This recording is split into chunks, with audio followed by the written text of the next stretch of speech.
Hi, welcome to week 3. So I wanted to make a video to walk you through what's going on now and to make sure that we're all on the same page.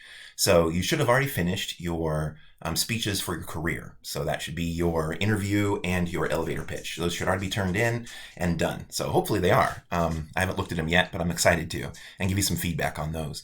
So now we shift gears into the next unit, which is storytelling. So storytelling is something that humans have been doing since the beginning. So it's pretty common that it's a type of public speaking that you're going to want to engage in and want to be good at. So there are kind of two aspects of storytelling that we're going to cover in this class. One is telling a story just from your own mind, from your life. And that is a video challenge that you have to do that's due Sunday. The other type of story, and that's your main speech that we're going to do, is called interpretive reading. And that's where you read a story, but you add life to it as you read it. So you want to add what are called vocalics and kinesics.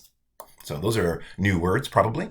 Vocalics is the way we change the sound of words to change their meaning. So like, for example, the phrase, I love you, has its meaning, right? That's pretty straightforward.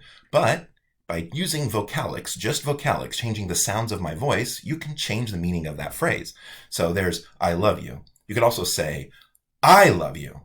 Well, now that is subtly different, right? Now that means I am the one who loves you. If I said, I love you, well, I'm using my face, I'm trying not to, but if it just used my voice, that's still, the meaning of that sentence is now, you are the person I love. Vocalics can go even a lot further, though. You can say things like, I love you. That's not very good, right? That kind of means the opposite. I think that means I hate you. So vocalics is the way we change meaning through sound, through tone. That's another way to think of it, as the tone of what you're saying. It's really important to use this intentionally when you're telling stories or giving a speech of any kind. Because if you just keep one tone throughout your whole story, then you'll be monotone. And that's boring, so boring. When somebody tells a story and it's just flat and there's no vocal excitement, no energy, nothing, it's really boring, right? So I want you, as you tell your stories, both your story you're going to share for your video challenge, but also for the story that you're going to record for your interpretive reading, I want you to try and use your voice to add life to the story. So you have some reading to do about vocalics. The other half of this is kinesics, which is another way to put the word body language, only kinesics covers a lot more than just body language. We're talking your face, we're talking what you're wearing, we're talking, as you read the kinesics section that I have for you to read, you're going to see it covers a lot of things. But all of that, kinesics plus vocalics, combine into what we call nonverbal communication. And depending on who you study, we usually use the work of Professor Merriman. He was from the 1970s. He did work on this. This is pretty old stuff now. So again, if any of you are like trying to figure out what to do with your life, go get a doctorate in communication, because there is a lot of study that needs to be done. We need to update these studies. But anyway, he said from his studies that he broke it down to only, 7% of communication, he said, is the actual words you're saying, the actual words. The rest he broke down between tone and body language, which is crazy, right? When you think about it, but if you break it down and you think it through, if I can make the phrase, I love you, mean I hate you by using my voice and my face, like if I say it like this, if I was talking to somebody and I said, I love you, like I just made that sentence say, I hate you. That's interesting, right? That's kind of the magic of communication. So that's what we're talking about this week with your story, is you're going to be adding vocalics and kinesics to your story. So focus on a lot of facial expressions, body movements, and using your voice to make your story come alive. That's really what you want to do.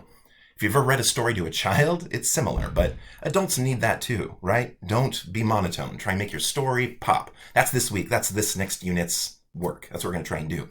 So as far as this week, what to cover, I'm going to minimize myself. You have reflecting on speeches from last week. So everybody's career speeches. I want you to go watch some and give feedback on them. So you can read through the instructions there. I think it's pretty straightforward, but I want you to watch people's speeches and then give them positive feedback. I have 3 different things you can do. You can either ask questions like, hey, I'm wondering about this. Not because you want to fix anything, not because you're correcting anything, but just because you're wondering. You can add more information, or you can talk about the best things that you loved in the speech. So do that homework. Make sure you get that done. It's a discussion board. The next one is reflecting on your own career speeches. So this is where then you look at your own videos and you reflect on them. So follow those 2. Make sure you get those done. And then we have a theory discussion for this week. That's the one I mentioned, where you'll be reading about kinesics and vocalics, and you'll be reading an article about how stories impact the brain. and it's pretty crazy. It's pretty crazy. Spoiler alert, our brains are nuts, and we are wired for story. It's pretty cool. And then this is the video discussion, so I want you to tell a story. So give that a shot. And you can get some extra credit this week by doing practicing projecting your voice. So follow those instructions. You can do it outside or inside, however you do it. I want you to try it. I'm not going to force you to though, so it's not required, but I'll give you 10 extra credit points if you give it a shot. And then I have this link here at the bottom so you can go look at the actual interpretive reading assignment that's due next week. So this will be due Sunday of next week. So I want you to look through it and make sure you understand it, because here we talk about, again, vocalics, kinesics. I talk about choosing a passage, marking up your manuscript, having an introduction. So all of that, I'm going to post more instructions next week where I go through exactly what your speech should cover. That said, this week, you should be thinking about what story you might want to read.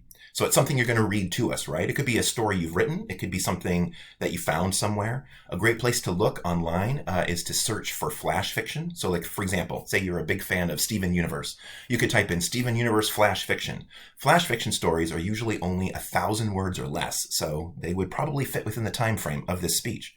Really, whatever you're going to share for your story, you really only have enough time to share one scene from the story, right? This is from your reading, not your story you're telling from your own life. That can be whatever you want. But the story that you're going to read for your interpretive reading, you really only have enough space really for one scene. And I highly recommend picking a scene with no more than 3 characters, because that way you can do their voices, you can get into it, and it won't be confusing for the audience.